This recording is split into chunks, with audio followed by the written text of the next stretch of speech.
Hello everyone, this is Dion Soul. I hope everyone is doing well. And as you see before you, we are in American Truck Simulator 2026. No, not really, but here we are in the year of 2026. And we're right around the 18th of January of that timeline. And as you can see, I have been doing a little bit of a playthrough here. I acquired this game way back in the first week or so of December of 2025, and I've been playing with it. And because this game is 10 plus years old, there is you basically get up to speed on what is hot and what is not. And as you can see in the mod category here, I've got 49 mods, and I have been really enjoying this game here. And I just been having a blast and just learning on, and what's been making it entertaining was the fact that it's modded, so it's got a strong mod community. And right now we are working with a character that is offline mode, and I can very easily switch it over to a world of trucks, which is cool and all, but it just gives you more options, which I will eventually, probably during this stream. I'll probably end up doing or this video. But at any rate, this is a video that is test to see how well this performs on the Linux distribution. I am on Kachy, Kachy OS is what it's called, Kachy OS. And I found that this is the only, for me and my hardware, I found it's the only lowest common denominator plug and play scenario, which it really wasn't, but it's about as best as we're going to get on the Linux distribution, where I can run VR with this game using a wired connection. We're currently not in VR right now, but I'm still having drama trying to get VR, for me to play VR with my headset, but then you guys get a standard, two-dimensional screen that I can record with that you would see normally. So I am working on that still, and it's not quite there yet, but it's better. On the Windows side of things, you would use what they call Open View or Open XR View or something like that. It's baked into the meta directory file or folder, under support folder, subdirectory, and you would see some utilities there, and it would allow you to be able to take your OBS, tell it to record that flat panel screen, and then you're good to go. Well, with Linux, it's not that easy. You just get the stereo view, and then you have to actually crop one side of the stereo view, the left eye or the right eye, and then that is your view to the audience, to you that are watching this video right now as an example. Well, it looks like crap, to be honest with you. I know if I, as a viewer, if I was watching somebody doing that, and I wouldn't watch the video, it'd be annoying as hell. And so unfortunately there isn't a solid workaround method that I have found so far on a Linux distribution. And like I say, Kachy OS is a Arch based Linux, and everything else has been working really good. As you can see, I still pop out every now and then because I don't have my light on above me up there somewhere. Up there I don't have my light on, so it's my camera's flaking out there every now and then, but that's neither here nor there. So without further ado, these are my mods that I have, and just for you guys who have never actually purchased American Truck Simulator, I found real quick that having these whatever mods you get has to be in a particular order, or you are going to suffer crashes to desktop or other anomalies that will be very frustrating. What I have found so far is that it's from a foundational approach where you got your foundation, and then you put everything on top of it like that, and that's how this works. So that means what loads first your load order here is on the bottom, and then as you go to the top, that's going to be the last thing that loads to get into your play world. Um, and that's the methodology of how this works. And so what I have found so far is that trailers are the first thing to load. So anything that's, you can see like right here, it says trailers. Anything associated with trailers is what's on the extreme bottom. Well, actually, I stand corrected. I just told you wrong. My bad. It's cargo.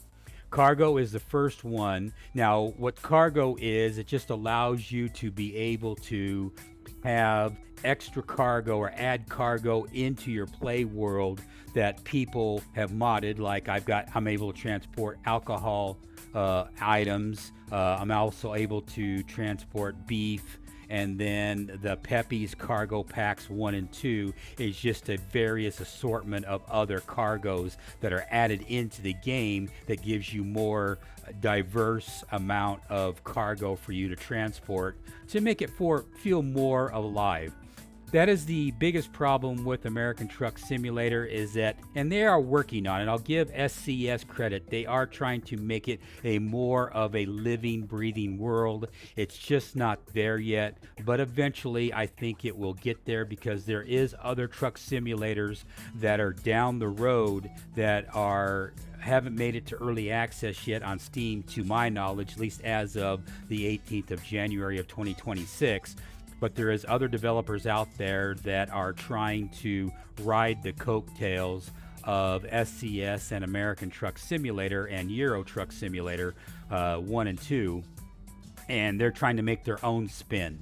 Now, this, I want to be clear, American Truck Simulator, in my mind, is considered a game and not a simulation like Microsoft Flight Simulator and X-Plane. Now, I know those, for some people, are even going to say Microsoft Flight Simulator is more gamey than it was more considered not a simulator, but I get it. But at least everything you do in Microsoft Flight Simulator in X-Plane is one-to-one. So in other words, when you do all your flight prep and you go fly your flight from point A to point B, it's all real-time, baby. At least you can, do the synchronization of doubling and tripling and go 8 times normal time if you want to do that. But that breaks the purpose of a simulation. And so this game does not have the ability. This game is set up in 120th scale. And it's for obvious reasons, because the majority of people who play this game are not going to want to sit on the road in a simulator in here for 6, 8, 10 hours. Most people wouldn't. People like me would, but other people would not. As long as we have stuff to look at, we're good to go. So what they do is they condense the game down to where when you go from Los Angeles to Bakersfield, as an example, or from Amarillo, Texas to to Wichita Falls, Texas, or Dallas, Texas, or wherever, everything is condensed down to 120th scale and that's kind of what the developers have found is the sweet spot. So now there is word that there is third party or modders that have actually tried to make it a one-to-one, but I have not experienced it, so I don't know anything about it. But anyway, back on track here, off that tangent. Cargo is your base. That's where you put everything at the start, and then you put trailers or anything that's associated with trailer packs and whatnot would go on top of that. And then after that is you're going to want to put your trucks in here, so you have anything associated with trucks.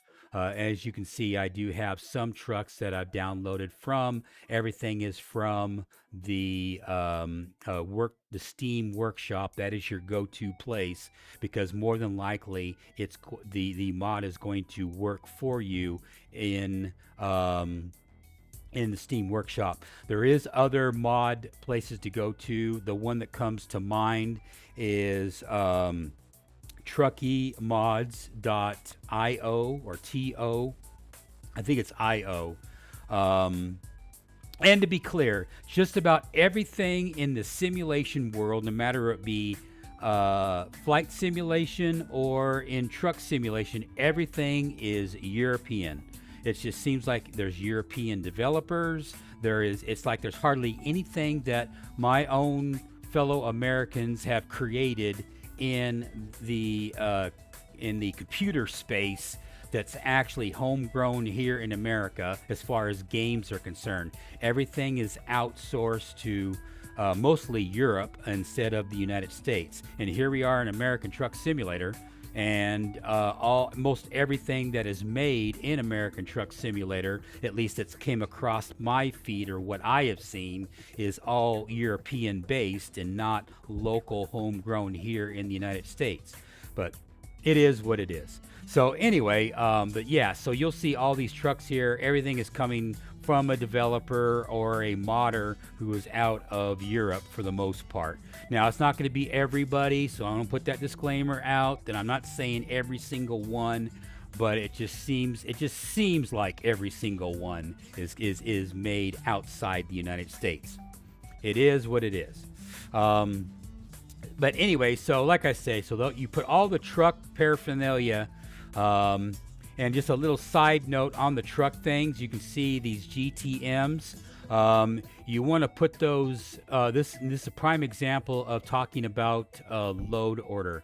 You have the GTM Peterbilt 567, which I really like. That's one of my faves. And then you got the GTM Kenworth T800. You have to put, and later on they made a fixes patch for these two and other GTM mods, and so you have to put that further up on top of these. That's again back to the foundation thing that I was talking about, and that's how it works. Is you have to do that to be able to put those on top of when you have a truck and then it has a patch for it, you got to put that patch on top of it, or if it's in reverse order, the patch is not going to go through, and then you will not gain anything. So those are kinds of things that you have to bear in mind, and those are situations of word of mouth comes around. Now, as you can see right here in my load order, I do have some engine and transmissions. And that's just that this developer created a bunch of engine and transmissions for you to choose from for more a diverse flavor of playing around, and you'll see it in the course of this video. And also I have another one for fuller transmissions out there as well, and I added that one, but so I did the load order where I would load the engine transmissions first, and then if there's any fuller transmissions in this one, they'll be canceled out by the one that's in this one. It's that kind of a thing. And as you can see right here, this one right here is a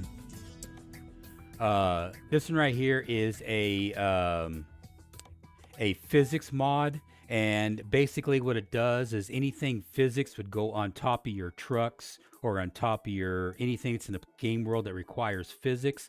That would be your highest priority when it comes to trucks and trailers and tires and wheels and things like that. You want to put that on top, so then that way all the physics will all work with all those other mods that are below it. Again, if you have them out of whack, then it's just not going to work and you're not going to notice, or it's just going to break your install and it'll just crash you to desktop, and then you'll be scratching your head like, WTF, what's going on here? This one right here, what is this one? Because some of these do not have their little icons, and that sometimes they are labeled, or they're not labeled at all. But in this case right here, I believe this one right here was the cables. It's just, if you look at the workshop, you'll see a graphic showing that it just fixes the air hoses and audio cable or video cable, or audio and video, sorry, the electrical cables and whatnot that you attach to your trailer. That's all that is. It's just eye candy. It's pretty is what it is. It's graphical, and it really should have been labeled as graphics, but instead it's just kind of in no man's land there. Same with the real. Now the realistic customized metal paint mod is really kind of handy. It really does add that more metal flake, metallic look of your trucks when you're painting your trucks than the out of the box version of the game itself. So that one to me is highly recommended. You can see a lot of these I did not star, and I need to start doing that. I need to start starring all these guys. I kind of install them, check them out, and see how well they work and whatnot, and not even star them. And I really should start starring these bad boys. There you go. Everything in my purview here. We'll go ahead and just star all of these because they are awesome. And I'll go through all of these as we're going up our chain here. Anyway, back down to that. And so that's that one there. And then the cables. And you can't star this one because I guess you can. It's just not highlighting. The clutter is where you just add things into that's why it's under interiors. I got interiors on top of that. I don't think the interior, if you have interior mods and paint job mods, I don't think there's really that much of a discrepancy in load order where it needs to go. As obviously, as long as it's after all your truck mods, that's probably what it really matters. But it just adds more clutter to be items for you to choose from as you go up in the levels. They start to populate more and more of things. It's a progression thing. Like you've earned this extra little gizmo, and you can put it on your dashboard. A new bobblehead, that kind of thing. So that's kind of handy. So that's what that is, and. Those things make those, and then here you got a lot of dashboards out there, and this enhances the dashboards to be able to display more information or whatever the developer does. They classify it as interior, so I just put it right there. This is a rework of the advisor that you have, which you'll see once we get in game. That it just basically takes the stock advisor that comes with the game and just move things around, and you'll see it once I actually get in game here. And then as far as the better field of view of the of your GPS, that's all that is. I mean, you can have it, you can't. It doesn't really matter. It's just a convenience. It's not that big of a deal. The mirror scenario. The mirrors makes it so the mirrors actually bring up what you're looking at closer to you. It's kind of like, objects in the mirror appear closer than what they truly are type scenario that you'd see on the bottom of all your mirrors in real life. That's basically all it does. I'm trying this AI traffic program right now, this Eurohaul enhanced AI traffic. Basically, what it does is it just makes it so the AI is more forgiving from what you do as the player in the game. The out-of-the-box AI that SCS has done, it still has not found the sweet spot yet, even after 10 years.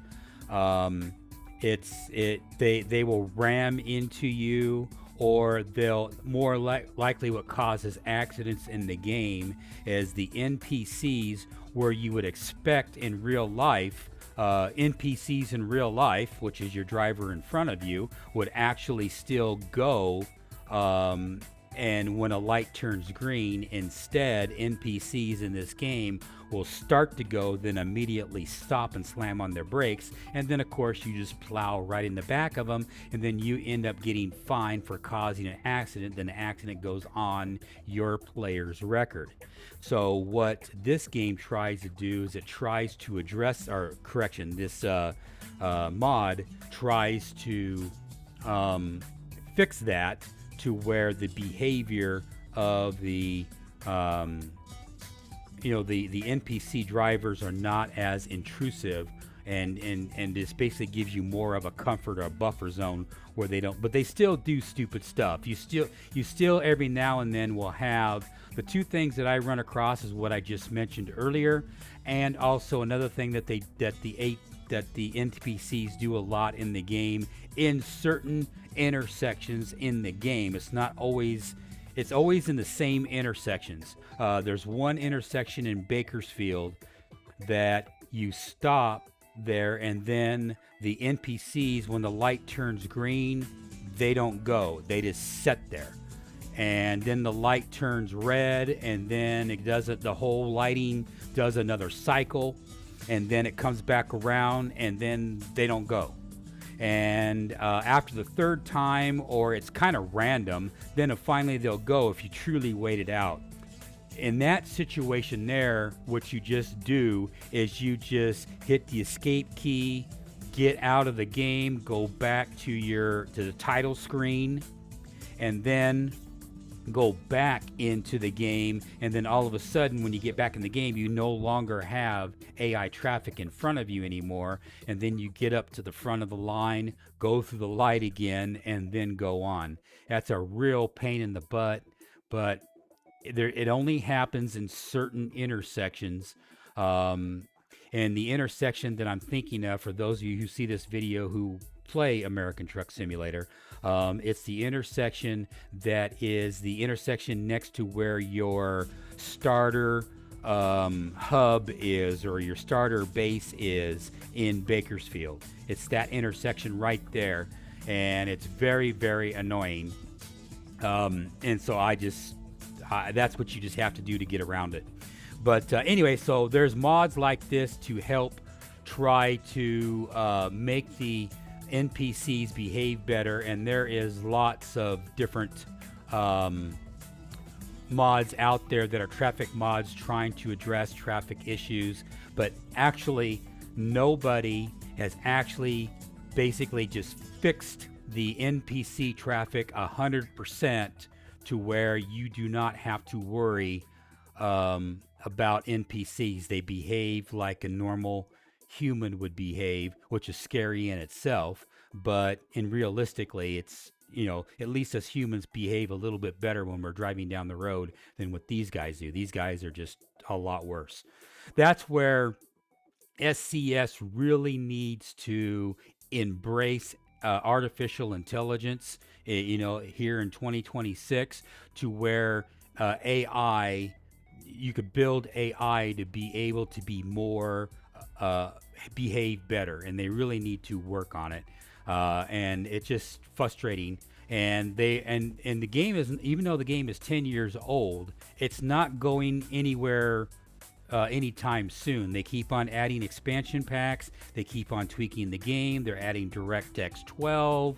They're doing what they can to keep up with the Joneses, because the Joneses are nipping at their heels eventually. Right now, the Joneses are not even in the picture. American Truck Simulator is still the top dog, but eventually these Joneses will eventually rise up and become more of a competitor to SCS market share. It's just going to take time, if it's going to happen at all. But anyway, so that's pretty much what that's kind of up in the air on this one right here. It's just kind of bouncing around to see what works and what doesn't work. And right now it's worked okay, but I'm still getting some of those issues that I mentioned previously. Car culture just adds a bunch of cars into AI traffic cars and whatnot to basically give you more diverse cars based on the areas that you're at. Case in point, if you are in California, you're going to see more hatchbacks and sedans and other types of vehicles, and more of them, obviously, because California is 30 million plus people, and so the roads are going to be more crowded than, let's say, Texas or New Mexico or Oklahoma or something like that. Now, if you're in Texas and Oklahoma, New Mexico, Nebraska, whatever, more basically quote-unquote flyover country, you're going to see more pickups. So you're going to see more pickups on the road, because in real life, more people in that area of the United States, the majority is more pickups than it is cars. But there's still a fair amount of cars, don't get me wrong. But there's still a lot of pickups there, because a lot of people are are working, and the go-to thing is your workhorse is going to be your pickup truck. So, and then of course SUVs and whatnot. Now, I haven't noticed a lot of SUVs in U.S. car culture or even the out-of-the-box game. There's some, but there's just not a lot. Whereas in real life, people are, Ford Motor Company is no longer designing sedans anymore. They're all into SUVs because people want that utility. They want more utility vehicles than they do want just flat out sedans and cars. If you want a sedan or a car, then you go to a particular manufacturer. In other words, they're just becoming more of a niche market, or niche, or niche, whatever how you pronounce it, than it used to be, and that's what's 2026 going forward. That appears to be what's going on. But anyway, so that's what U.S. car culture is right there. Just adds more cars, and this is just an add-on pack for that to add more AI vehicles, and and then the car classic one is add more older cars and whatnot. So those three right there are just to add extension. Now, the extended traffic light scenario that I just mentioned, what that's supposed to do is that's supposed to also help with traffic, to be able to have traffic flow better, and changing the timing where you have a longer left turns. There's been lots and lots of instances where I'm in a slow truck and I'm trying to make a left turn in a left turn lane, and it's already red, and I haven't even got halfway across the intersection yet, and I get a big old fat ticket because now it says I'm running a red light even though I'm trying to make my left turn. That scenario has happened to me, and so what alleviates it is this developer, Madman, created this to make it so basically it just changes the timing of the traffic lights. That's all it does. Now police tweaks is another. This one right here is a go-to. This one right here is what I would consider is a must-have, and so it definitely gets a big, huge like on that one. It's what it does is it changes it up. I look at it this way: it changes the bubble to where the cop that is right next, or the cop that's in the area. I keep on, when I'm moving my hands around, I just noticed that my video pops out. Anyway, what ends up happening is it makes it so if you run a red light, if there is no cop around, you don't get a ticket, just like in real life. Remember, in real life, it's only illegal if you get caught. I know that sounds really, really bad, but you have to. I'm a realist, and I deal in reality, and that's truly the way life is. You really only get caught when you get caught. That's when you get in trouble. Other than that, that's just life. If people disagree with that assessment, you can disagree all you want, but that's the facts. And so what this does is this makes it so if you do run a red light, which I don't recommend you do, and I don't condone you running a red light, so I'm going to put all those caveats and disclaimers out there. And I usually don't do it. If I'm in the middle of nowhere, I'll still stop at a stop sign, because that's just what's ingrained in my brain. I'm a creature of habit, and I am pre-programmed to do things a certain way. So if I see a stoplight or stop sign, I'm going to stop anyway, even though I know there's nobody coming. That's just me. That's what I do. And hey, it is what it is. But I know I know reality as well. And so that's what that mod does. It just puts reality into the game. So if you're going at 80 miles an hour in a 70 mile an hour zone, you're going to get a ticket. If a cop happens to be going the other direction or anything like that, you are going to get a ticket. But if there's no cop around and you're doing 85, 90 miles an hour on a wide open road and there's nobody around you, you're going to get away with going 90 miles an hour and nobody's going to bat an eye. So just like in real life. But that's what that does and also what it does, I think it also lowers the volume of cops In the base game, there is cops everywhere. It's like every 5 seconds you see a cop. At least that's been my personal experience in the game, in vanilla game or in game with all the DLCs. And full disclosure, I should say I have bought all of the DLCs in the course of the Christmas holidays and whatnot. So I have everything. So I'm all up to date in the game. And so I've got what, $100 investment or $70 investment or whatever it is if you buy the base game and then all of the DLCs. So we go water for the working man. The more trucks and realistic truck dealer. I don't really know if these actually work or not, to be honest with you. I think they do. But what it does do, what I can say is either both of them or each one of them, what it does do is it makes it so when you get about level 3 or 4, you start seeing trucks start to populate in the game in the used truck area that you can afford to buy at your level, so you can get away with keep on spamming job after job after job working for somebody else. You can buy a POS truck and then fix it up to from zero to hero greatness. And that's what I like to do. So for me, having now whether I need both of those or not, I can't really tell. I have both of them installed and it seems to work fine.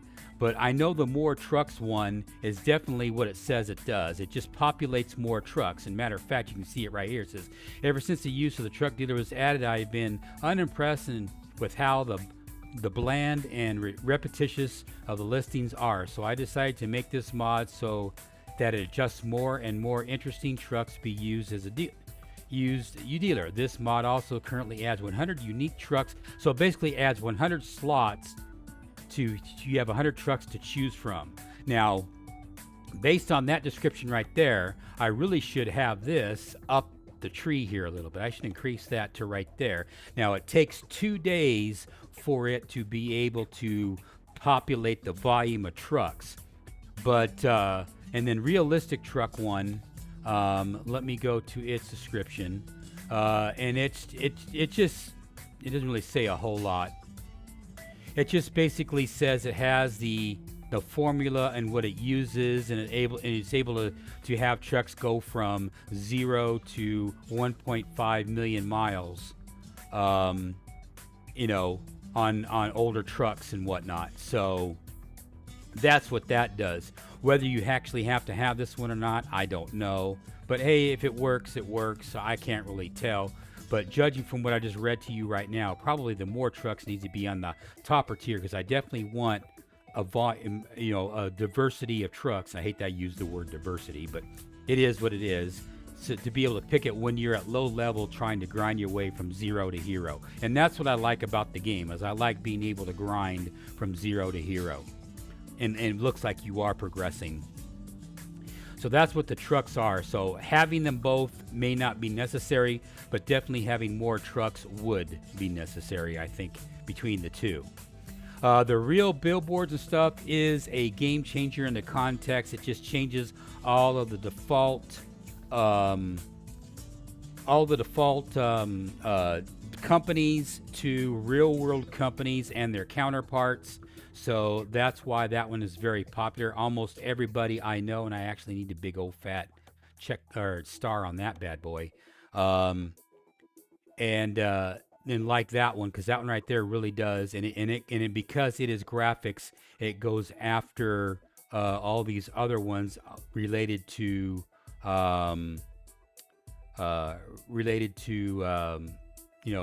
AI and that sort of thing. So because it's a graphical related thing, as it says other, but it's really related to graphics.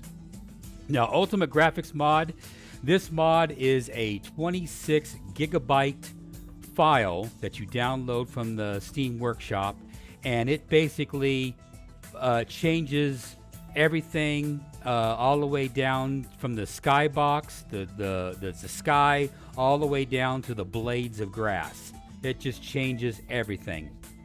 Now, if you go to you'll see that I made a comment saying, "Hey, I'm having problems with this Ultimate Graphics mod because everything is so dark." And I kind of went back and forth a little bit with the modder train guy, but all in all, it is a good mod, and I still recommend it.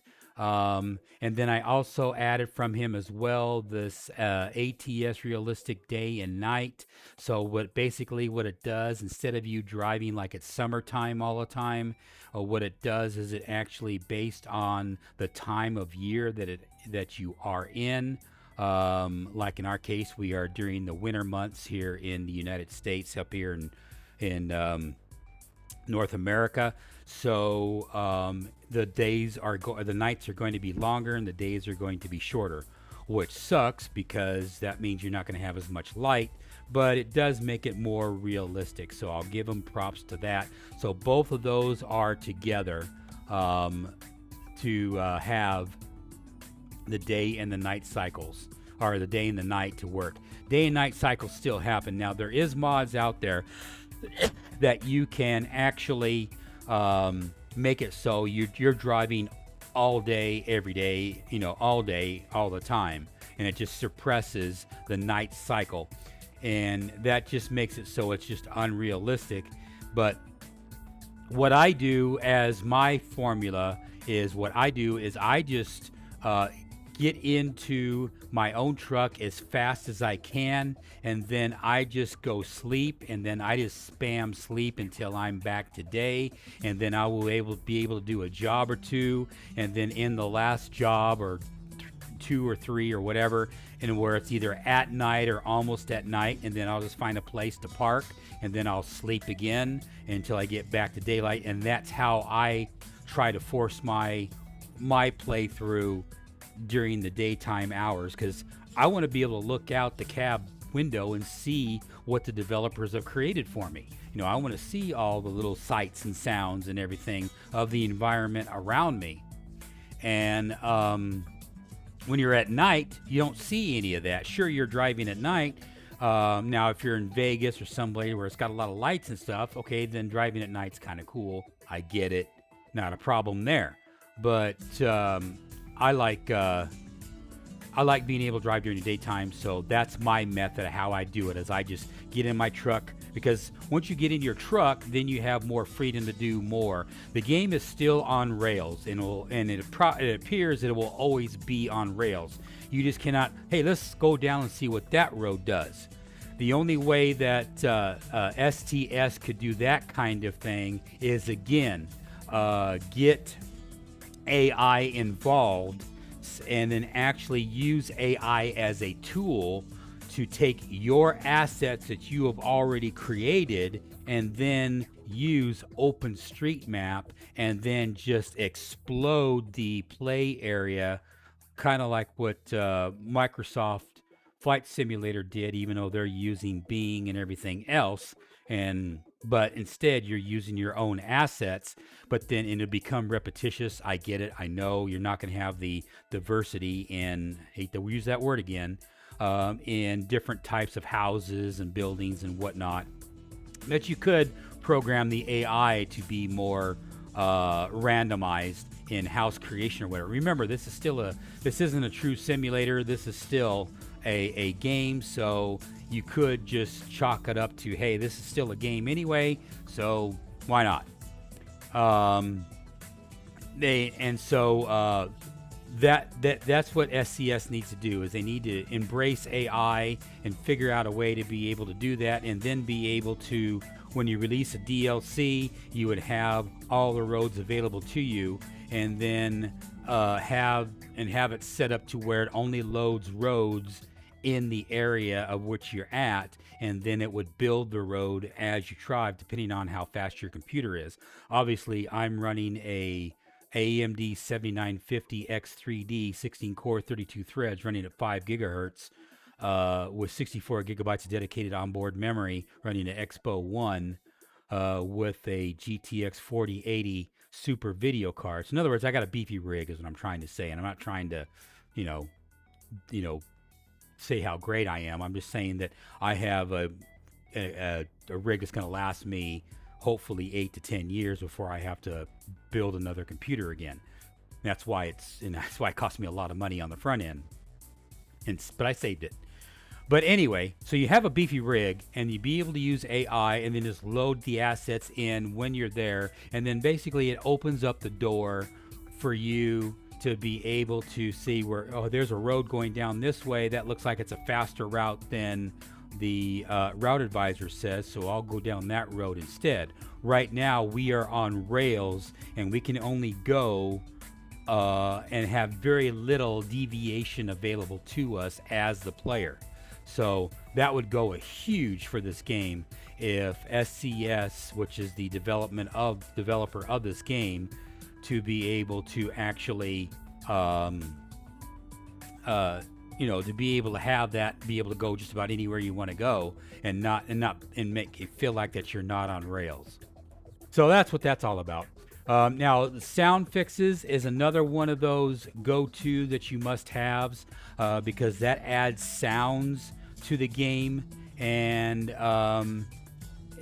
it makes it so you can, the railroads, trains that you're next to a train is going to have more realistic sounds. Getting fuel, you actually have the sound effects of you actually getting out of your truck, pumping the gas or pumping the diesel, and then getting back in the truck with the door closing, and then you sticking the key in the key ignition and starting the key with all the little sounds. That's just examples, but there's more sounds for you there. So that one right there is a keeper, must have. Now the menu sounds, which has been kind of probably annoying for you right now, but that's what you're hearing right now is this one right here, where it adds a bunch of added sounds. So when you go back to the title screen, or you're switching between in-game mode back to being able to pick a new job for you to go to, it's going to have randomization of sound files that are just beyond just the standard one sound that you hear all the time with the base game. So that's what that is. It's just that we're in the same screen, and so as you can tell, it's just looping the same music, background music, until I get out of the screen or get in game and come back out. And that's what all that is, and that's really good. I really like this one as well. Now back to the AI and whatnot, and the reason why you have no damage. No matter who it is, having a no damage mod is a net positive for you as a player, because of the stupidity of the AI and all the things that your frustration of you beating your head against the wall because, like, I didn't do anything and this guy slammed into me and then I get fined $260. That's what this tries to fix. Is it tries to fix that so when you get damage or when you get hit by a vehicle, there's no damage. Now, I think this particular mod right here that I have, if you get hit by a car or if you hit a car or a building or whatever, you don't get the damage to your vehicle, but you still take a damage penalty of like $260 or something like that. So that's still in play with this particular mod. But there is other mods out there that make it so you don't even take the financial hit either. I just don't have that particular one installed. But this is another one of those must-have ones where you would have this. Now the economy modules, there is so many economy modules, there's just way too many to mention. This one right here I just found was, for me, for at least at this time on the 18th of January of 2026, has been the sweet spot. And that is, it's just a little bit more generous than the out of the box economy module that comes with the game, but it's just not overpowered where you do one job and then boom, you get $500,000 and then you just buy everything and then you're done. So this one right here is just a little bit of a helper. Now there is other mods out there that I've tried that go the exact opposite direction, that's supposed to make it more towards realistic environment, where you're, instead of you getting $1,000, $2,000, $10,000 a run, which is what this one does, you're only getting $300, $400, up to $1,000 instead per job. So basically, it's just a grind. It's just a grind tool. It just adjusts the amount of grinding you want to do in the game. I just have it just a little bit more higher than factory, but then there's other ones out there that makes it so it's hardcore, where you're grinding a lot in order for you to be able to get a truck. I mean, you'll get in situations where you just don't have enough money to be able to buy fuel, and then you're stuck, or you go in debt, and then you're spending all your time trying to get out of debt. Those other mods that make it hardcore grinding, I just said, no, I'm not doing this.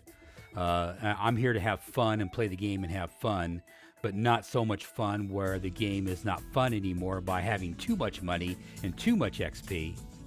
So this is what I found for me personally as the sweet spot, at least as of, like I said, the 18th in 2026 in January. And so that's that. Let's see. And then the last mods, you can see out of the 49 mods, is the real life fuel prices.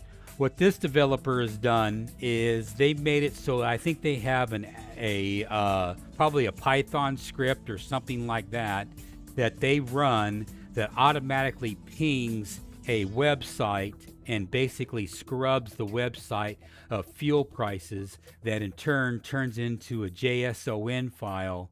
That's what this really is, and other helper files to make it so it interfaces with the game, and so you get updated fuel prices once a week or once a month or something like that. I don't know the exact timeline. Let's take a look at the see if it says it.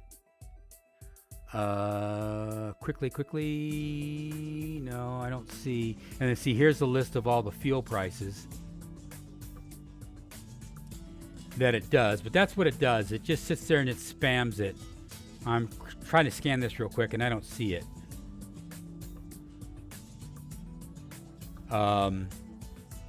It says the average every Monday.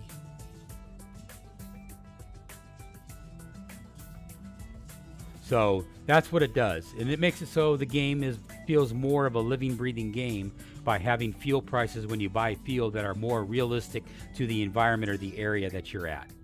So that's another one of those keeper go-to ones to have. Pretty much all of these that I have shown you here today in this video are pretty much all of the keepers for me anyway.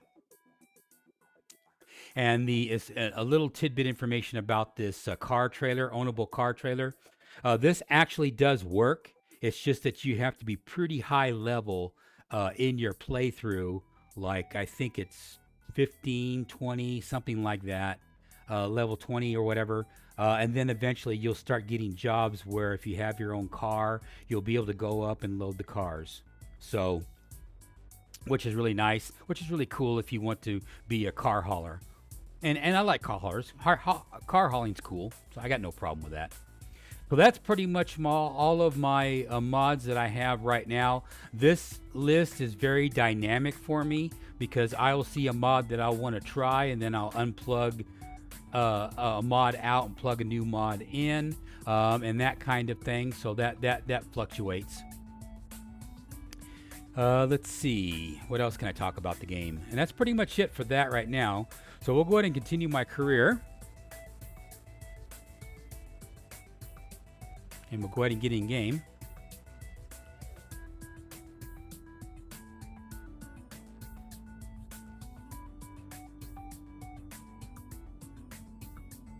And I know that you're probably sick of hearing this song, this tune, because we've been at it for quite a while.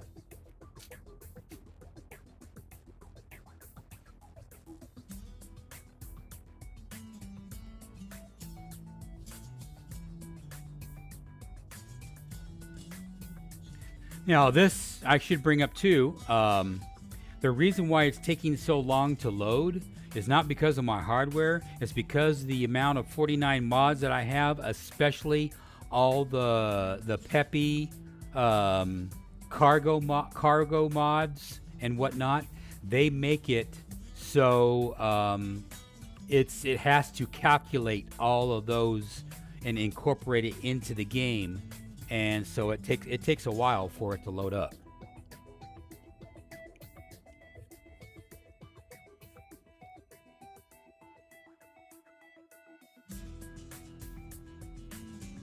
As you can tell.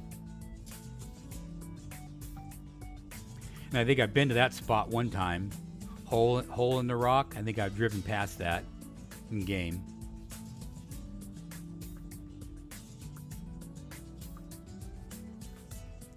And then there is the current truck that I have right now that I purchased.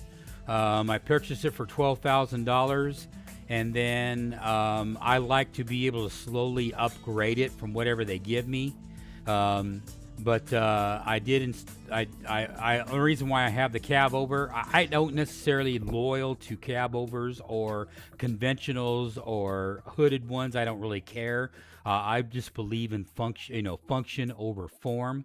I make the form better over time by taking what I have and then making it better. So, and by us having our own truck, it gives us the freight market and it gives us the extended contracts. Now, the extended contracts are not going to work because I don't have World of Trucks active right now. And as you can see, I do have the Texas because I am in Texas and I based out of Amarillo, Texas is where I based. I would rather base out of Wichita Falls, but unfortunately, nobody has made a mod to where you can actually start wherever you want, to my knowledge anyway. Now maybe it's out there, I don't know, but I have not found a mod where, because I would put my starting area here in Wichita Falls, Texas, because I spent a lot of time there in Wichita Falls and surrounding area, Archer City specifically, and went to Archer City High School during my high school years. So yeah, I'm quite loyal to Texas and quite loyal to that area of that area because I went to high school there and I had all my high school grow up years in that area, Texas. So I got a lot of memories there. But unfortunately, we don't have that, and I did not want to start in Dallas and Fort Worth or any of those other big cities because might as well start in California. So I started in Amarillo. Now, one thing I can say that I have learned is that if you were a smart player, you would not start in California in the first place. And now, even though I live here in California, and I've lived here for 53 years here in California, the rest of my life, the rest of the 7 years has been in Texas. So I know too much information. I get it. TMI. The reason why California sucks, not only in real life, is because it's really funny now that I mentioned that. Real life kind of indirectly has put itself into the game.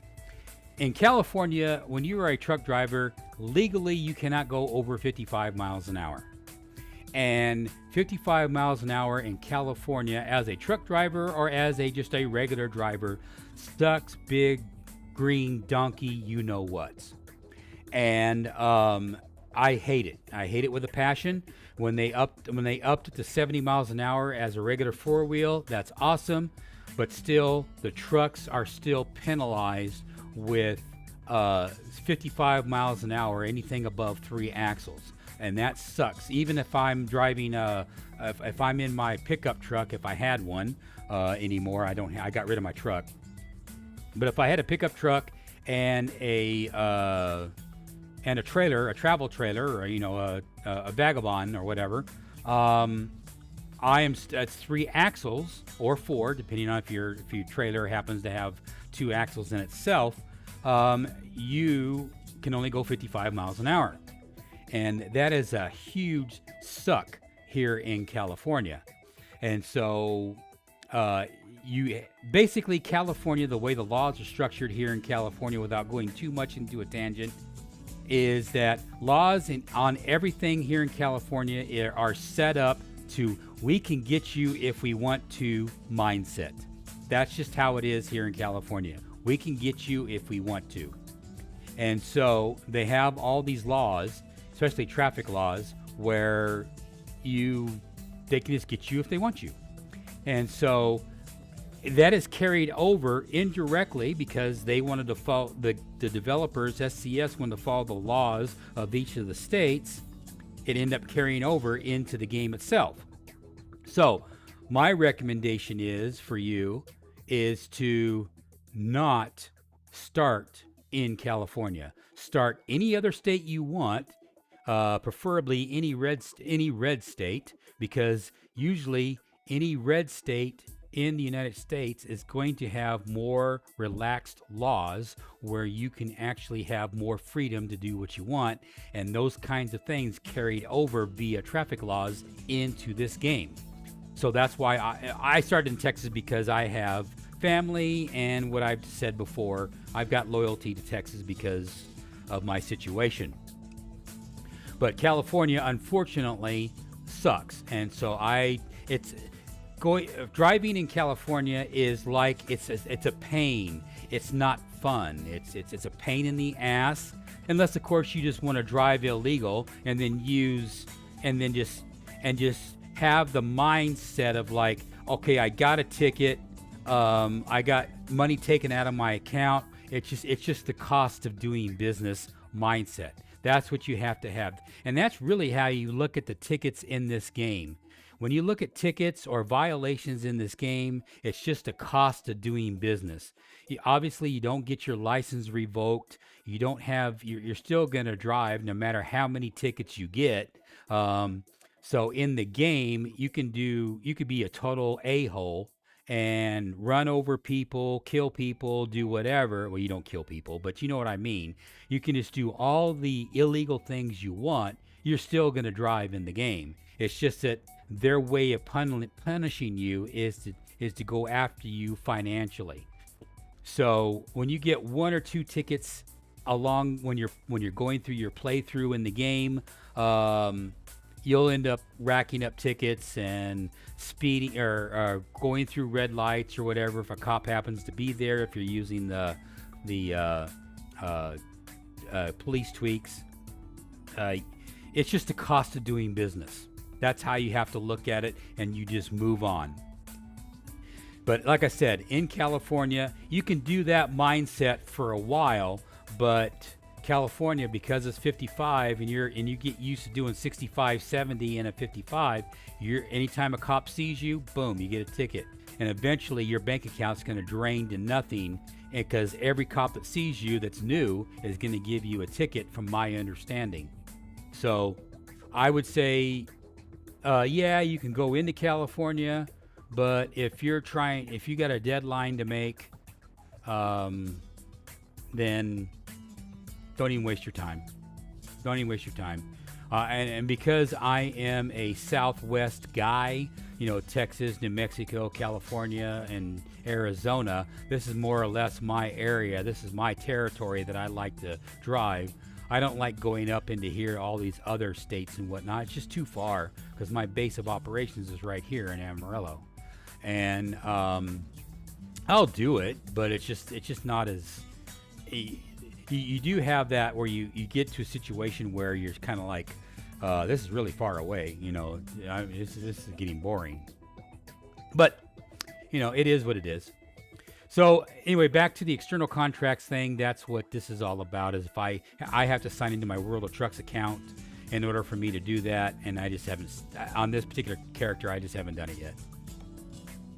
So we're going to go ahead and go back to where our truck is, which is right here in... wherever we're at here. We're in Lubbock. So what are we at? We are in Clovis, New Mexico right now. So now we're going to pick a job. Now all these jobs right here, these big honking jobs with all these little bars, this means you could take the jobs. It just means you're going to have police escorts, and they're usually done at night. In this case, this one right here says expected. But the time, like I said, it's morning time here for me here. But I don't really care for these type of jobs. It's not really my thing. Yeah, you make a lot of money, but it's not really my thing. The ones I hate are the frac tanks.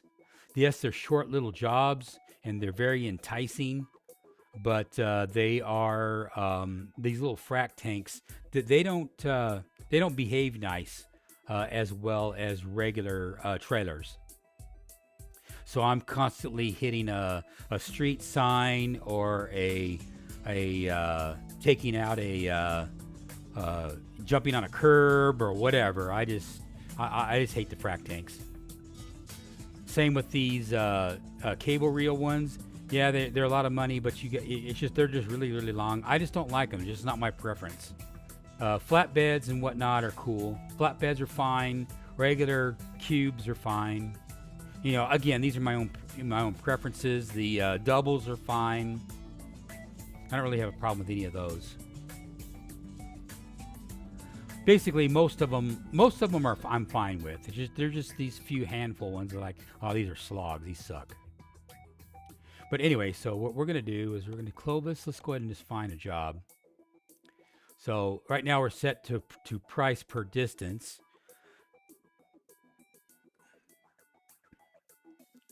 Or we can go down here to just price. And this one right here is going to make us the most money with this.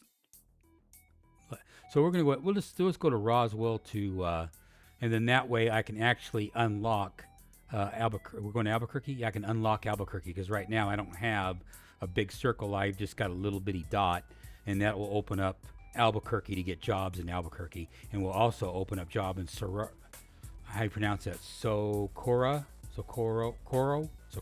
I don't even pronounce that. And then, but yeah, so that'll open up those areas right there. So we'll just do that. And it's $9,000, so like whatever. So let's do that one. Okay, so now we're in. Now let's talk before we start this job here. Let's talk a little bit about adjusting your seat, your mirrors, and your UI mirrors and everything else. In order for me to be able to see the mirrors and not have to use the UI mirrors, this is what I have to do. Field of view, tilt the camera, and then, so this is my view now. Way the heck back here, and what ends up happening is now I can barely see the dashboard. Now I can click my middle mouse button and zoom into the dashboard, but I just don't like that, which is bummer. Other models or other trucks have your field of view set differently where you can find sweet spots. The 680 is really good. The T880, which is a mod truck, that one is good.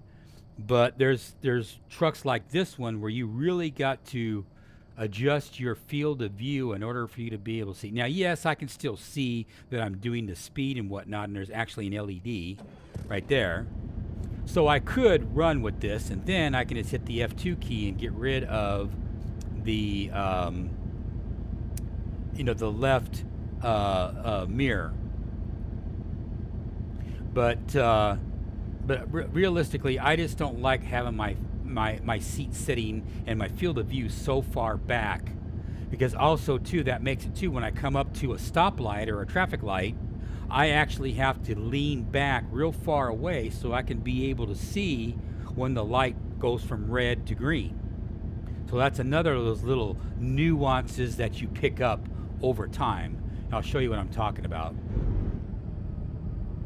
And you see how how the because I'm so far back,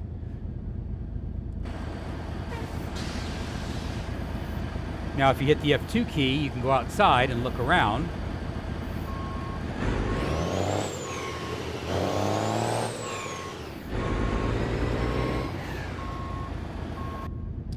But anyway, so like I said, I don't like that. So in this particular truck, and this makes me not want to acquire and drive this truck as my main truck.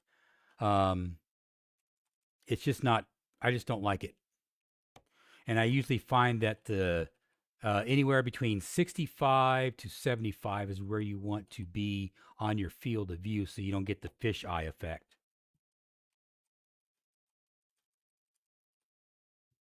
And you can see I can barely see this one now. If granted, if I turn, I can look at it, but now I need to adjust my tip, my tilt, and everything. And basically, all I really need to see, as long as I can see the fuel, which is right here, as long as I can see the fuel, I can see how fast I'm going, and then I can also see how fast I'm going here. This isn't bad right here, but I can look out like this with my mouse and see that I do have a sleeper at a low level that I'm at. Usually you don't be able to buy sleepers in the default game until you're level 13, but because this is an add-on, you could see it faster. You can work with the mirror right here a little bit with the way it is right there. It's not too bad, but I don't know. Jury's still out. It's all pick your poison. But anyway, so let's go get our job. And as you can see, the field of view mod, or the advisor mod that I discussed earlier, is what you see right there. It took all the little window that has right here and just put all the information up there on the top. Excuse me, which is really, really handy. Now let's go back over here to my settings and make sure everything is set the way I want it to. Basically what I did is I just took the ultra setting and then made it ultra, and then I got rid of I turned this scaling to 400, and then I took and got rid of the shadow quality to high, because going to ultra just when I go to ultra, it just fuzzies the edges, as you can see right there. And then I switch it, and it goes down just a little bit, not much. But anyway, so I turned it to high, and then I got rid of the sun shifts, i.e. God rays. I'm not really a big, I mean, the God rays are kind of cool and all, but they're only appropriate in certain situations. And every situation makes it where the God rays are in your face, and I just don't really care for it. So I just got rid of the God rays and then just turned down the, those other settings a little bit. So anyway, let's go get our job.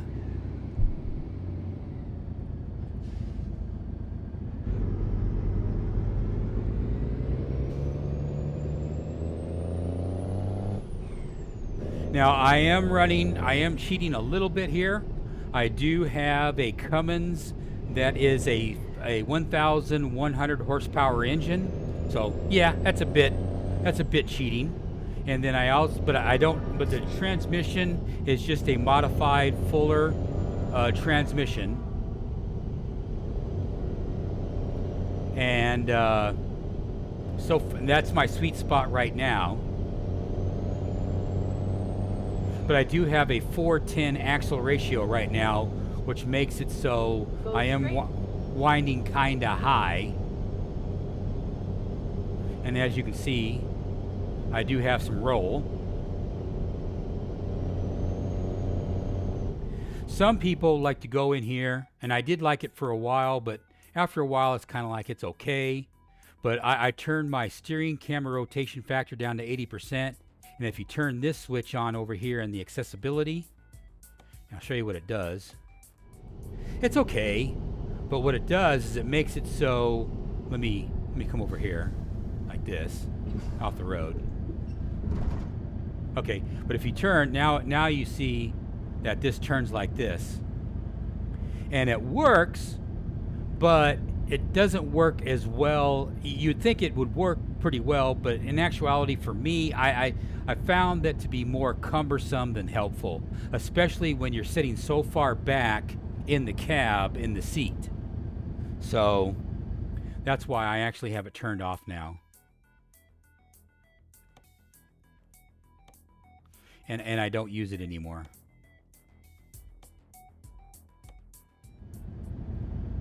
So and so I still use my numeric keys, where if you want to look left, look right, look forward to the left, forward to the right, look forward, and then reset to your normal one. You can't look back. That's one thing that they don't have set. They don't have it set where you can set back. You just have to use your mouse to make it so you can look out like that.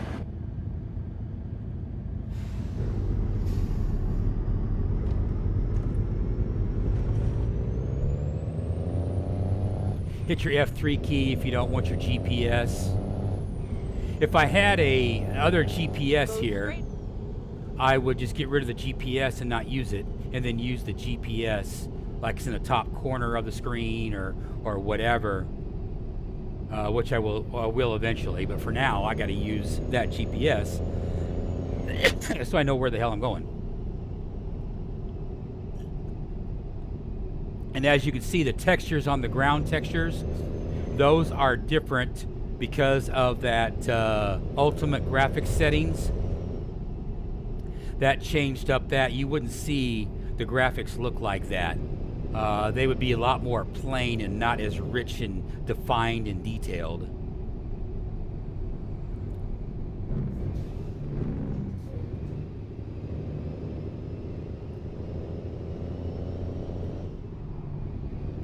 What's my fuel status? Fuel status? Oh, I'm okay. I'm fine. Go straight.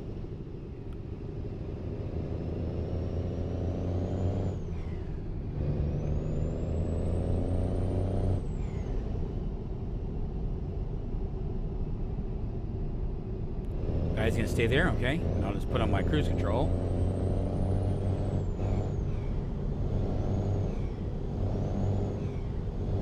See, there's a cop just passed me right there. Now, as you can hear right now,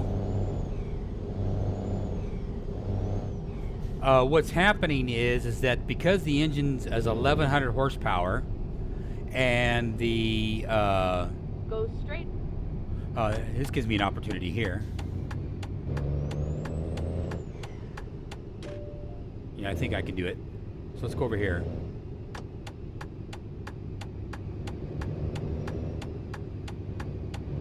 Go over here to the over here so I can modify. But you heard with the engines. Now we're in the modification screen. First off, we check to make sure that we don't need an oil change or anything like that. Hit recommendations. Everything is 0, so we're good to go there. And you can see this is what I currently have. I have an engine that's 1,100 horsepower. I have 4,820 pounds of torque. And its range is from 1,000 RPM to 1,600 RPM. And then, of course, the gearbox is an Eaton Fuller 18 speed. If I want to do a total restoration of this, this is going to be a main, it's going to cost me $142,000 to be able to totally restore this. Which basically what that does is that basically turns the odometer reading back to 0, metaphorically speaking. But I'm not going to do that because this is just I'm going to use a different truck. But anyway, I could put on deflectors and all kinds of happy stuff if I had all the money for it. I don't know with this particular truck. I don't know what the advantages is. You can see all my truck specifications right here. When I go 6x6 or heavy 6x4 or 6x6, I don't know what that means. I do know that 350 means I got a 350 gallon gas tank as opposed to what I currently have, which is I think was a 310 gallon gas tank between the two gas tanks, or one. I got two here. So, but anyway, so so you can change the chassis out. And then, like I say, the engine, I just went cheap on the Cummins with the mod and gave me this L10, which is cool. But as you can see, it's constantly oscillating because the engine has got so much power. Now, to be able to get around that and not have that oscillation issue. If I went into some of these aftermarket, like this one right here is a real good transmission. This 20 speed with a retarder. I don't have the money for it right now, but that one usually is my go-to transmission. And you can see the differential ends up being 247. But I could theoretically, this is the transmission I have right now. I could go into a another good one if I put in auto. Okay, this is not the one. It was Allison, A-L-A-L-D,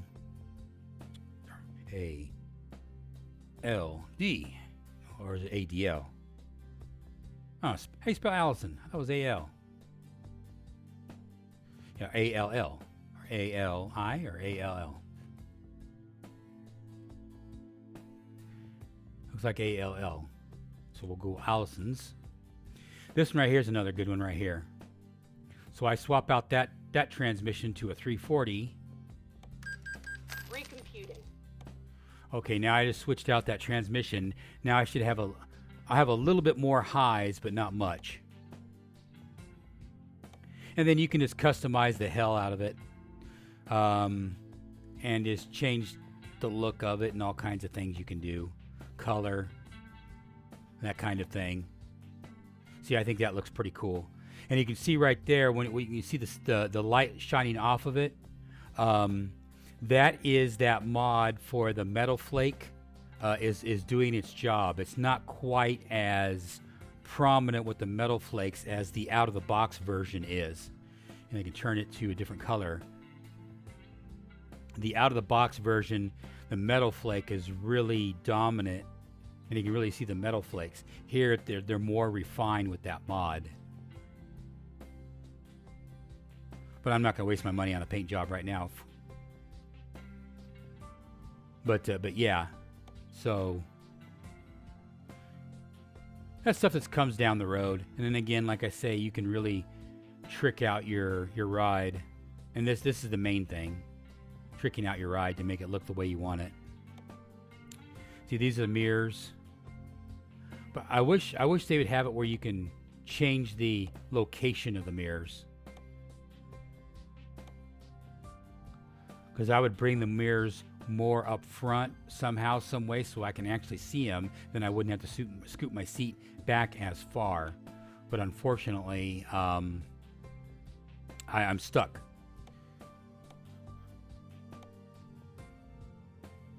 You can go crazy.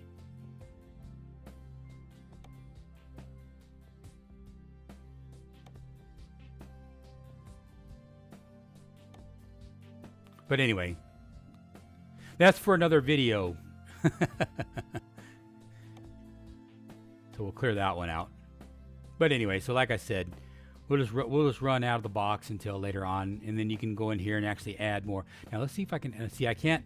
This one doesn't give me the option to add. Oh, here you can add GPS right here. Okay, we can do that. That's $160. That'll be a help right there. Can we change? No, we can't change. We can put a. What's it say? Peterbilt. Okay, I don't know why it says that, but okay. But we can put a GPS right here, so that'll be helpful. I usually go for things that are helpful on the front end. Obviously, that right there is not really helpful, but it's kind of cool.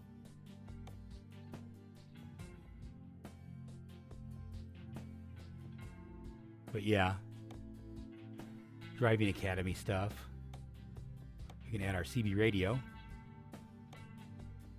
and our sun visor. Let's go with a chrome stripe. There we go. We can go with that. Just to give you a little sample. See, now we got our chrome stripe thing right there now.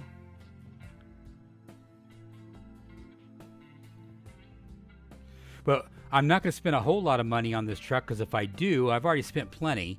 But if I did too much, then what will end up happening is when I go to sell this truck or sell it off outright or upgrade, it's only going to give me what I paid for it, which is only $12,000. So all those add-ons that I add on to it will not make it more valuable unless I actually buy a complete new truck at a dealership. When I go into a new dealership and buy a brand new truck, then whatever add-ons that I add onto this truck, then it will help out and actually give me more value for the truck. But just flat out selling it out as it is, no, it doesn't help out at all. That's one thing I've learned as well. Anyway, so now we change that transmission.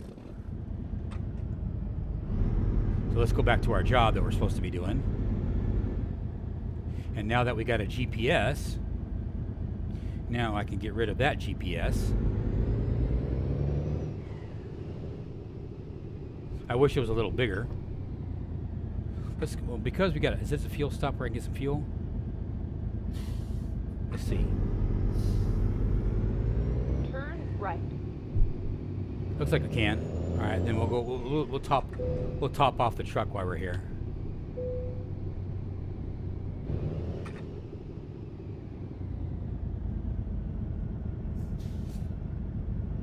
Okay, come in the truck right here. Turn off the engine. And then we'll hit my key here to start filling up. Which wasn't much.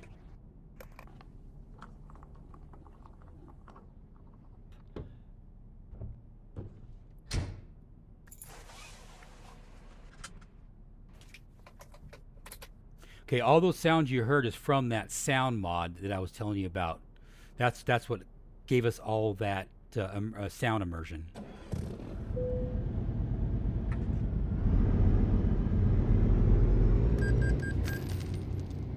And I don't know what it cost me because it used to. I got a setting set wrong somewhere where it tells me how much money I spent.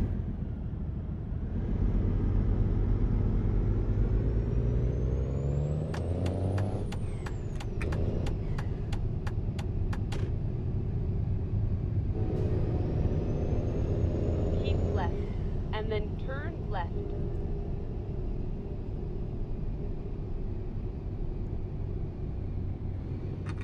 Turn left. Now, real life rule of thumb. Oh, bad example. Okay, I won't tell you my real life pro tip rule of thumb until I see the situation to be able to describe it to you. Hey, we got our CB radio now, channel 19, which I don't even know how many people use CB radios anymore.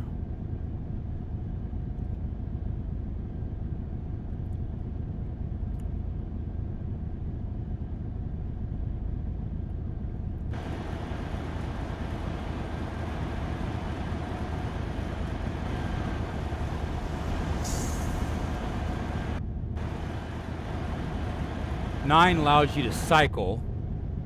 1 is your cab. Outside you can look around.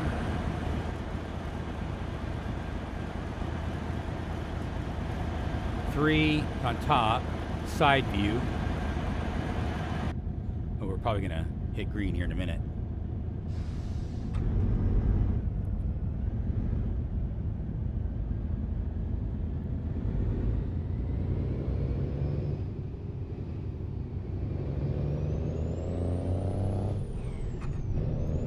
See the 1100 horsepower kicking in.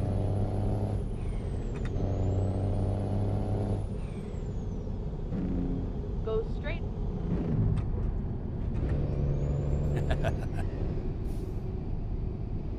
You brake too hard with the physics mod and everything, it will swing you around all over the place.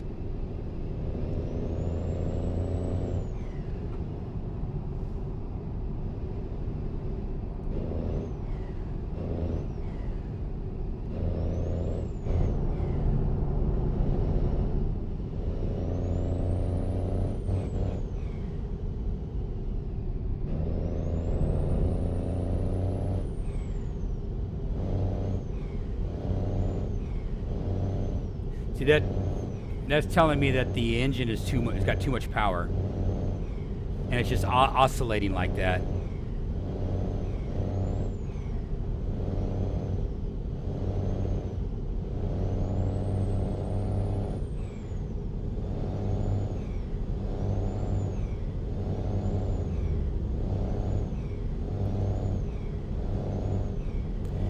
And I do have the adaptive cruise control engaged, so then that way I don't run into the front end of or back into that car in front of me.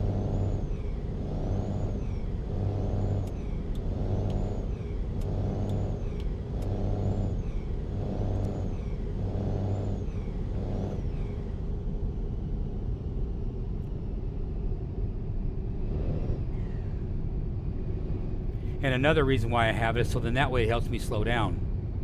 Go Because I'll straight. be multitasking or whatever, and then, hey, it's time to slow down.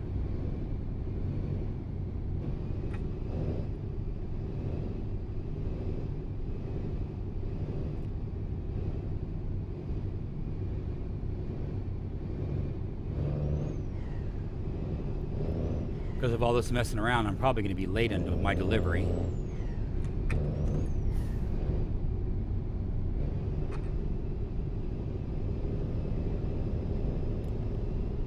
The cows are not static. They do move around a little bit. They do have some animations in there. Not much, but a little bit.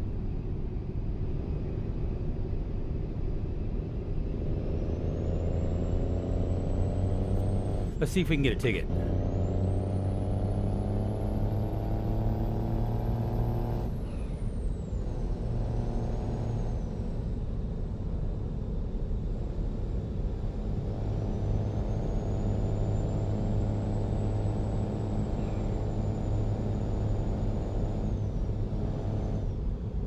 I can't open it up too much. I got a car to the left of me, and I got a car right in front of me.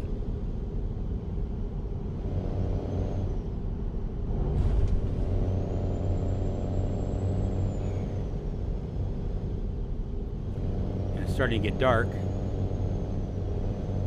At 2 o'clock in the afternoon, you can see it's dark. It should be a lot brighter than that.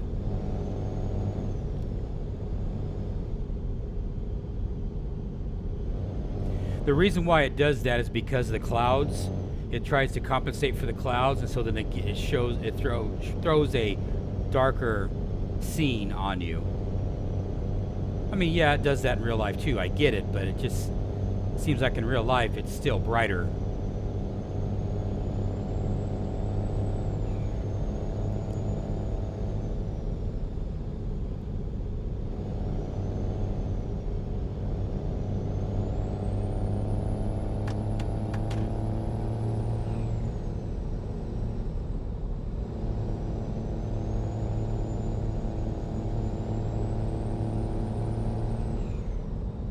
And that's another pet peeve of mine in this game, is the having the fire department just roaming around.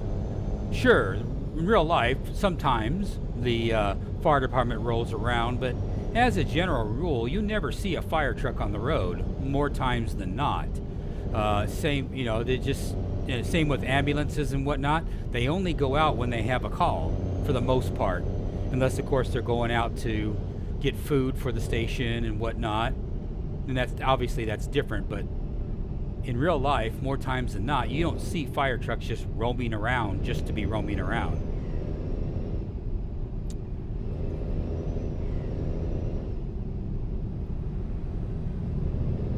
That's another AI behavior thing.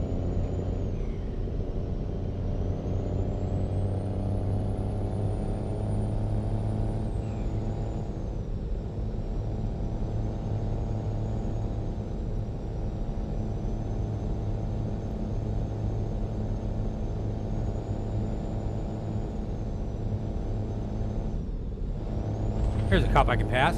Hey, how you doing? Can you give me a ticket? You can give me a ticket? First off, I passed you with no turning signals. And then second of all, I was doing 80 in a 65. I should have got a ticket right there. That's where the police tweaks come into play. And also, too, he wasn't He wasn't a highway patrol. He was a local cop. Get ready to Which usually turn wouldn't left. matter. They'd still give you a ticket anyway. Cop's a cop. Turn left.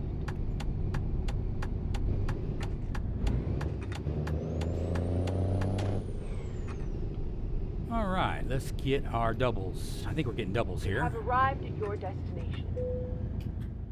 Okay, come over here. I thought it was doubles we were getting. Vegetables or hay? Well, let's see. Let's see if we can change that to doubles. Refrigerated doubles. Let's see if we get more money. 7,400. I think that's what it was before.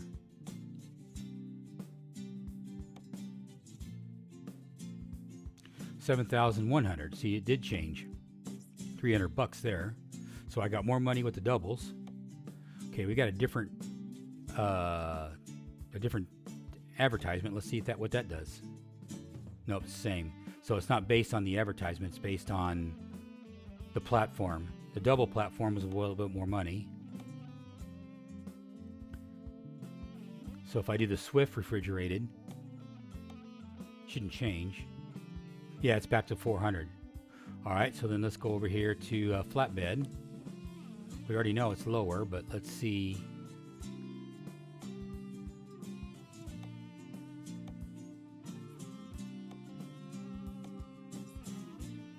Okay, I know this one's going to be almost no money. Yeah, $3,000. They don't have any doubles. Oh yeah, right there. Doubles right there, right in front of my face. Right here. Let's see how much money we can get with the double hay. Double hay is 5,000, so yeah, we're better off.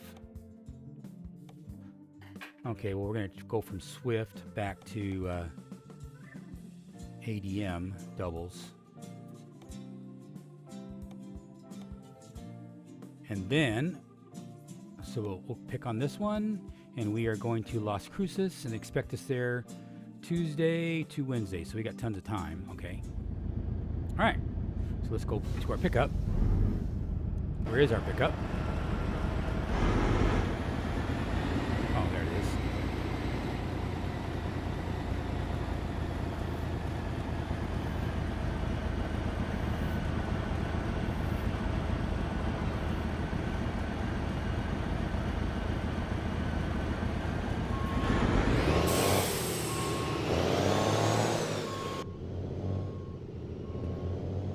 See, the mirrors are not very good.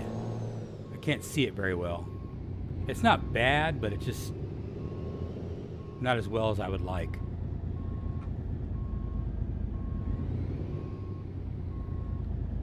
If I'm in VR, it's better, a lot better. So now I'll come out here and look and see if I'm lined up.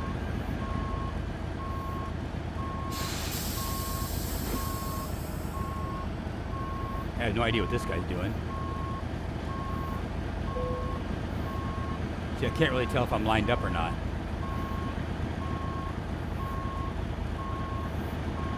Don't really get a good shot.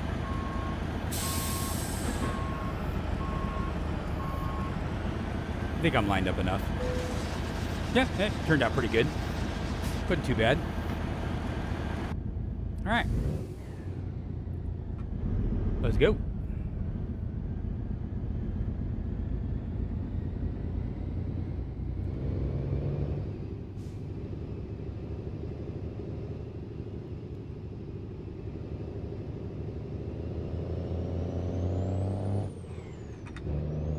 Get ready to turn left. And because I have the 1100 horsepower engine, whatever is put behind me is not that big of a deal. Which way are we going? Are we going left or right? Wasn't paying attention.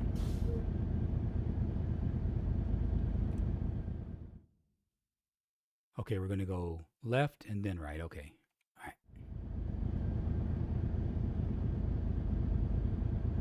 Left and then right.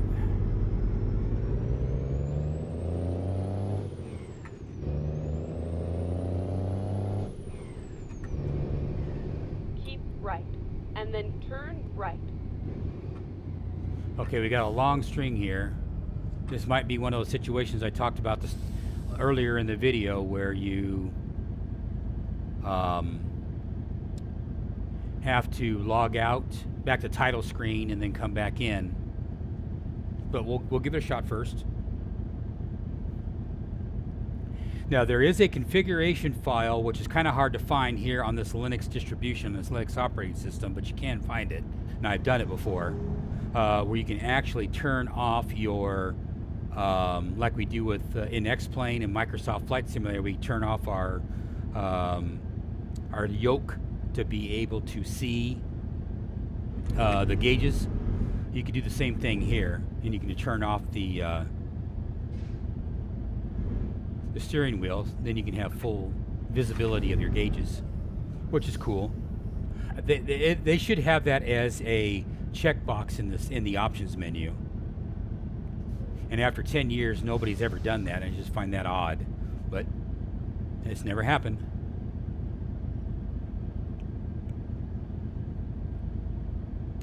Okay, we got a green light and nobody's moving. What's up?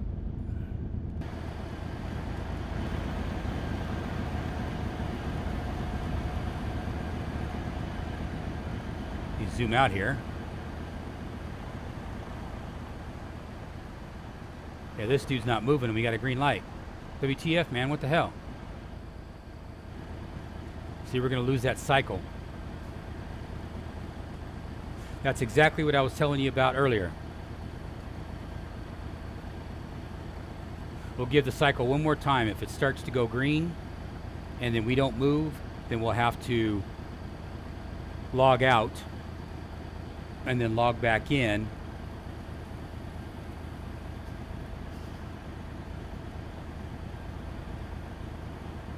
Because that's not cool.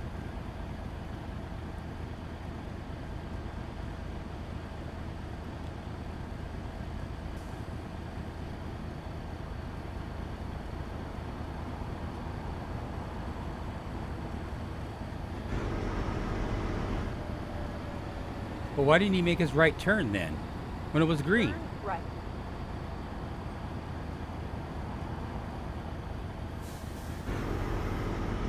Everybody's making the right turns all of a sudden.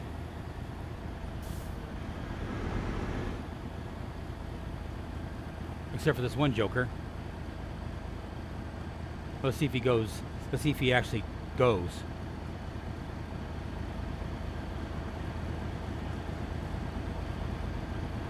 Okay, got a green.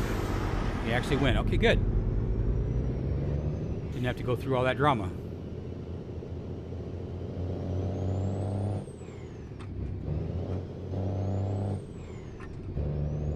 Alrighty.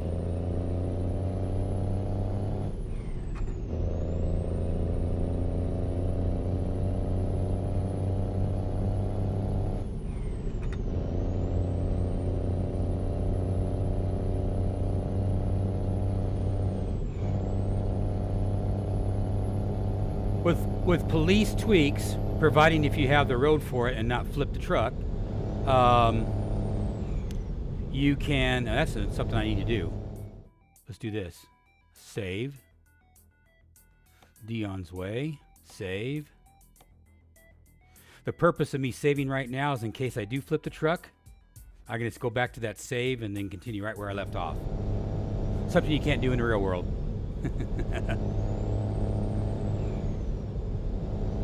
But anyway, now I forgot what I was going to say. But anyway, like I said, I forgot what I was going to say, darn it.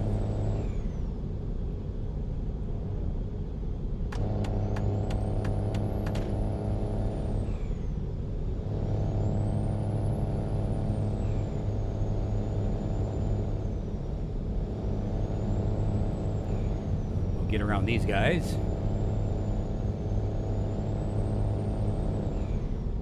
Right. And then turn right. Well, it was great while it lasted.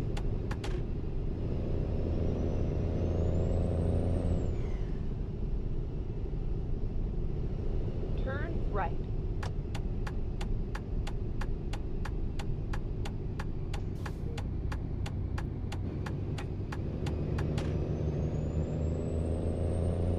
There's Billy the Kid. Hey, we can do that real quick. Historical Billy the Kid. Oh, I guess you can't do anything. Finding a new route. Guess you can't do anything right here. Turn left. Let me get back in line here. I guess you can stay here and take a photo. So you stop right here. Or did I go too far? Oh, I gotta stop the engine. That's what I'm gonna do. Okay, stop the engine. Then it just does, I guess, a cut scene, and you can go into photo mode and then take pictures. I don't see the monument. Unless I'm missing something.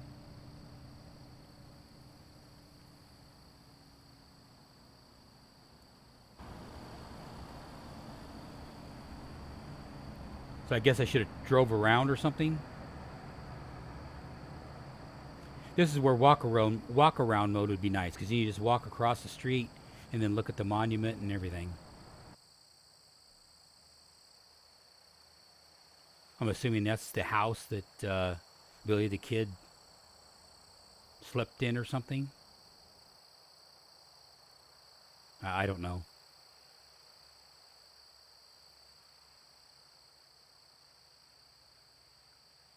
That's kind of cool, but it's just kind of like, okay. Okay, well, that was nice. Move on.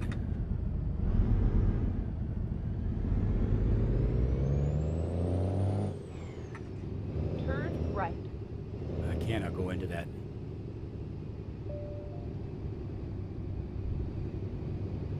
Here's your little spot here. Turn right. Turn right. And then turn left. Turn left.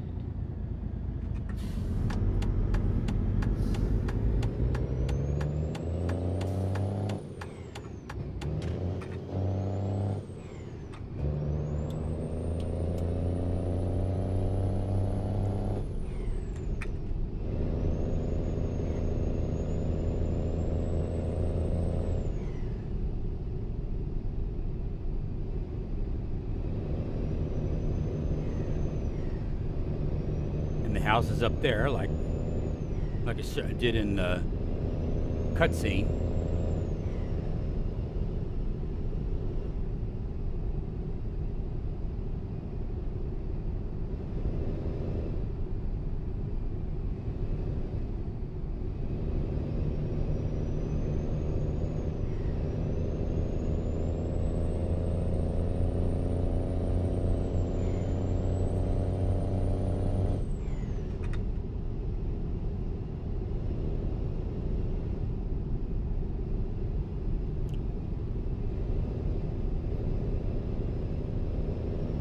Kind of cool.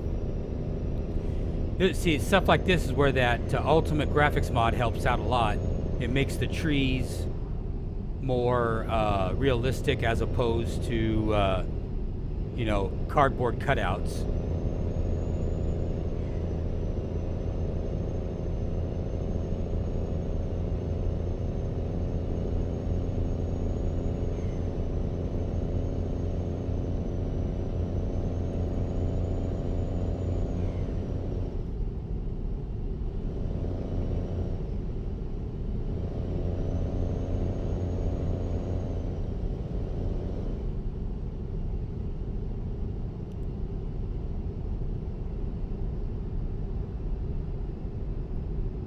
Getting dark.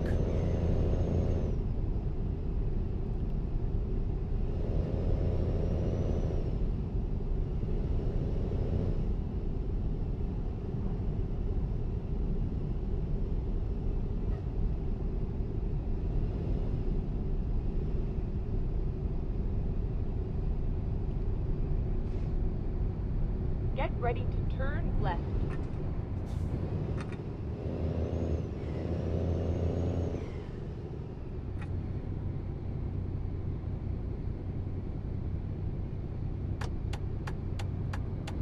Turn left.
Here's where I'd actually play some music or whatnot.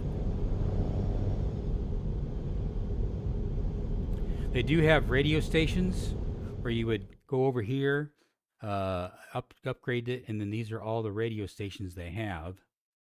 And click on that one.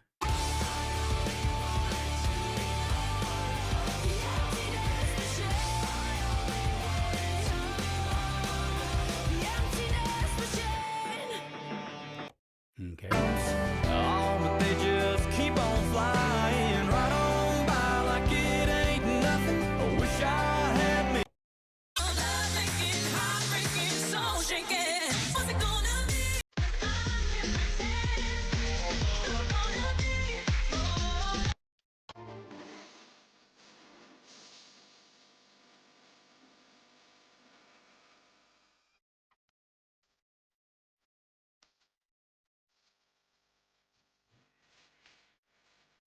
Commodores? I think that's the Commodores. Or maybe Earth, Wind, and Fire.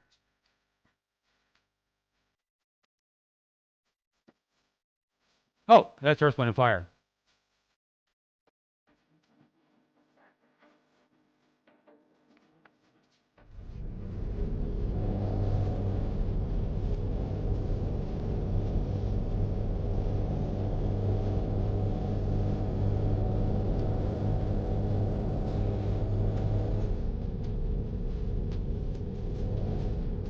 Oh, that song came out in 77, 78, 76. Along in there somewhere.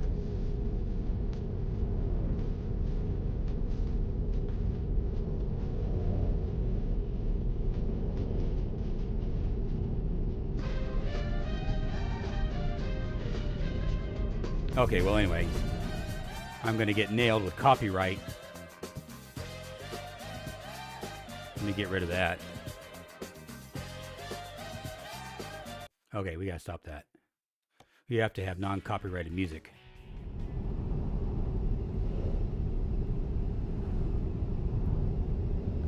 I upload that to YouTube, which I'm not going to, because you're seeing this here on Rumble. But if I uploaded that to YouTube, or Odyssey for that matter, I'll probably upload this to YouTube or to Rumble and Odyssey both. Those are my go-to video hosting platforms. YouTube, there's so many restrictions, and I'm not chasing the money anymore, so it's like whatever. Actually, you know what? That's wrong. I'll upload it to YouTube anyway. They'll just flag it as can't make any money with it. That's fine. I don't care. Keep right, and then turn right.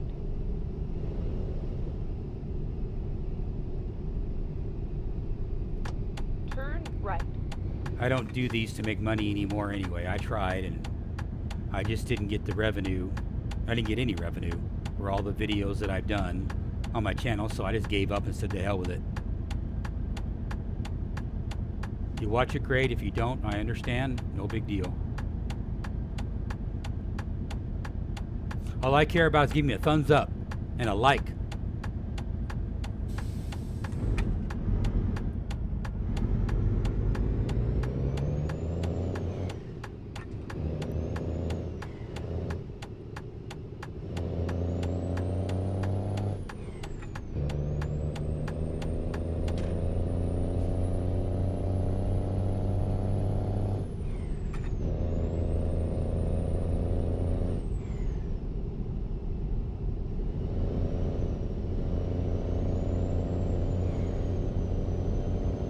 I think we're getting close to our destination, I think.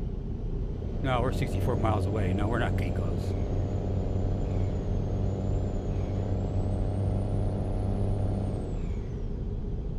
But to shorten the video up here a little bit, let's expedite our right. And then turn job right. here.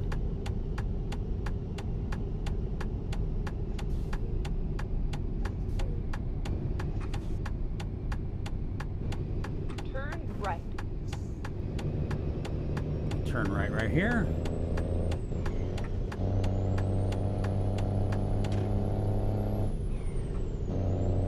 Hopefully nobody's coming.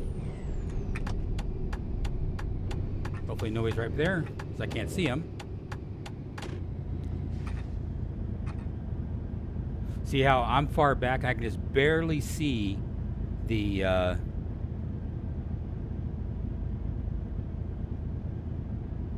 stoplight. I'd have to even go back even farther, or I'd have to just hang back even more to be able to continue to see the stoplight.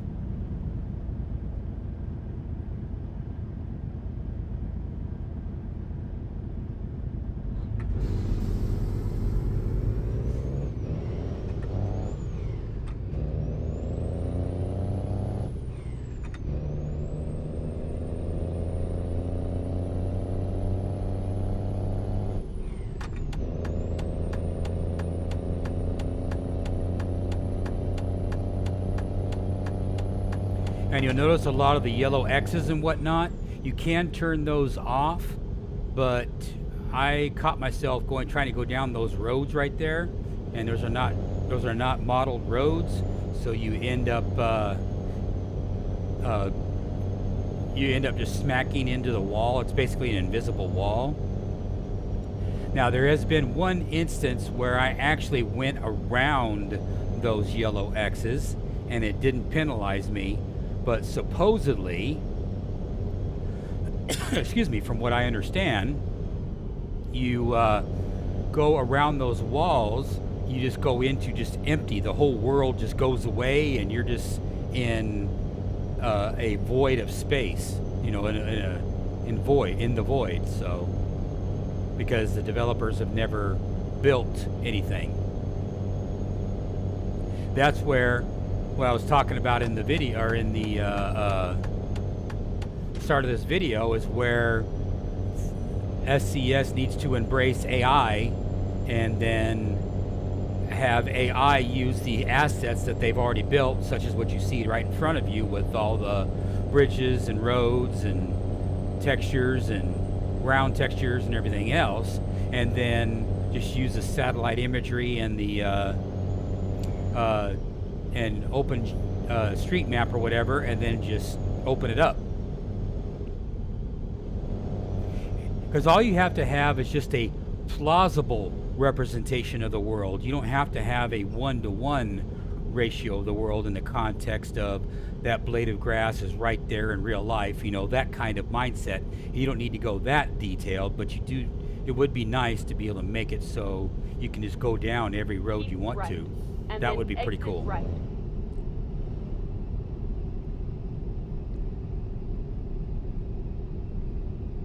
Do I think it'll ever happen? Exit right. No, I don't think it'll ever happen. But it would be cool if they did. Get ready to turn left.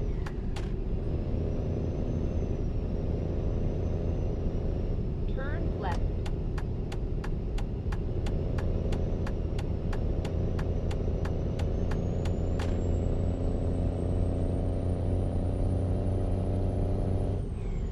Should be an off ramp coming up. Whoa, I'm getting a little too much. Gotta slow down. I could see the truck start to move a little bit. Got too much forces there.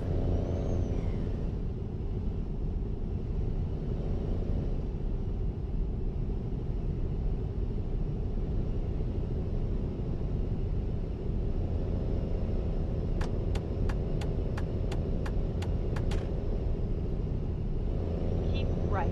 And then exit right.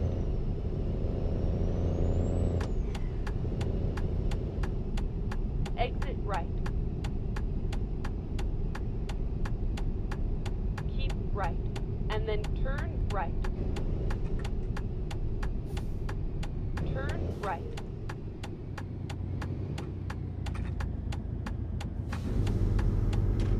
Nobody coming?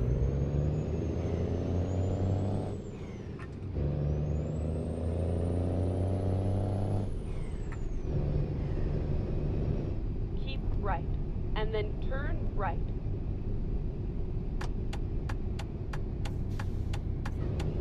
Alrighty. Turn right.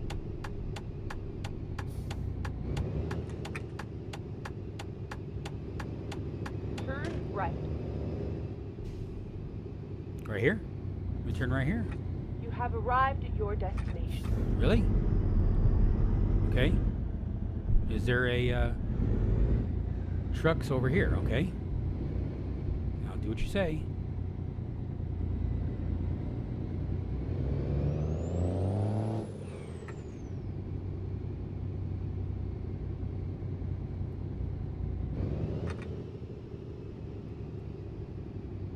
I think I'm supposed to park right here, aren't I?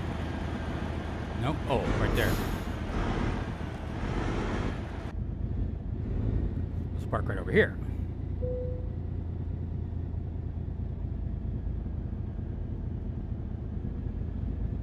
The downside of doubles, you never really get it exact. At least I've watched YouTube people who've done this who actually was able to park back up with doubles, and I couldn't do it. I tried. I just couldn't do it.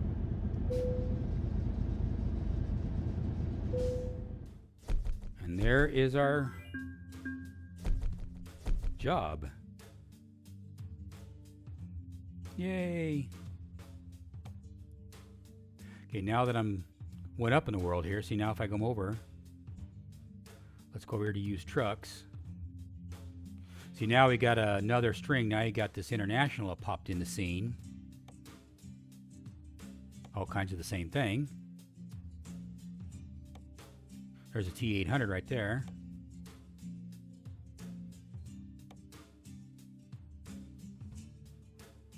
The 700s are okay, but I'm not a huge fan of the 700. The customization on that mod is not as robust as others.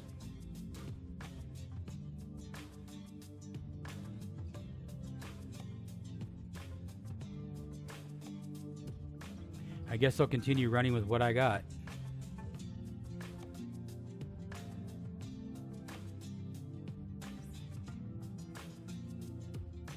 Now we're getting into money.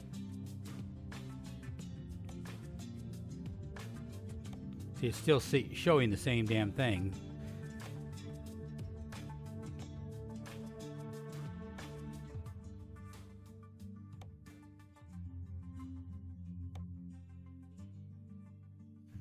How many? 2 Peterbilts, and that's it. 5, 6, 7, and the... See, that's what sucks. That's one thing that does suck, is that 106,000 for this Peterbilt, which is the 569, which is I really like this truck, or this truck. But it's just kind of like, you're spending that much money, you might as well just buy a new one. You're not really gaining a whole lot of savings. A little bit, but not a whole lot.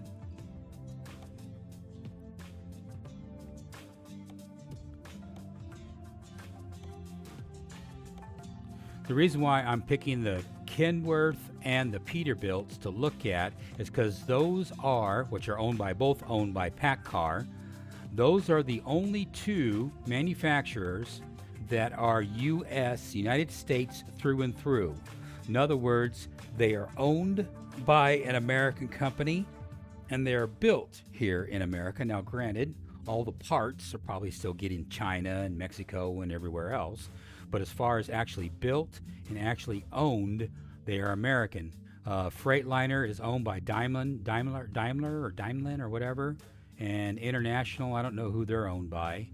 And Volvo is owned by some German company. And then Western Star is another one that's owned by some foreign investor or foreign company. But Peterbilt and Kenworth are the only ones that are American through and through. So those are the ones, of course, I'm in America, so that's the ones I'm going to buy.